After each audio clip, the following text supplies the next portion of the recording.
नागपूरच्या उमरेडमधील MMP कंपनीतील स्फोट प्रकरण घडलेले आहे आणि या घटनेतील एकूण मृतांची संख्या 7 वर पोहोचलेली आहे।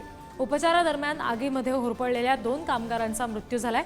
3 अधिकाऱ्यांवर निष्काळजीपणाचा ठपका ठेवत गुन्हा दाखल करण्यात आलेला आहे।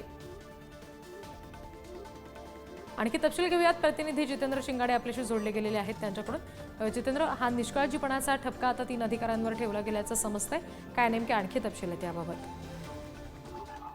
गेल्या आठवड्यात शुक्रवारी नागपूर जिल्ह्यातील उमरेड तालुक्यामधील जे MIDC आहे त्या MIDC MMP या कंपनीत मोठा स्फोट झालेला होता, आग लागलेली होती।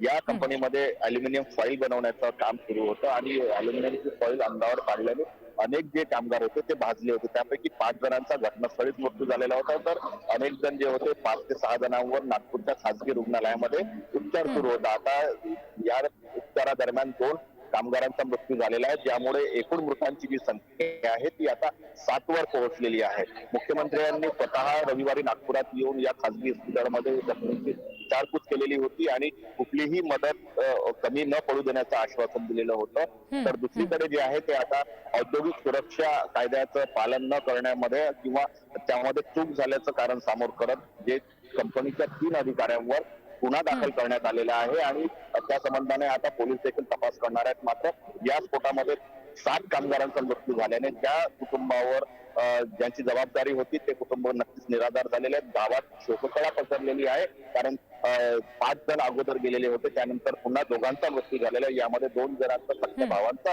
समावेश आहे। त्यामुळे अतिशय ही दुर्दैवी घटना असंच म्हणावी लागेल आणि यापुढे अशा घटना कशा टाळाव्या किंवा औद्योगिक सुरक्षा नियमांचं कसं पालन करावं यासंबंधी कडक सूचना देखील देण्याची आवश्यकता या निमित्ताने भासते।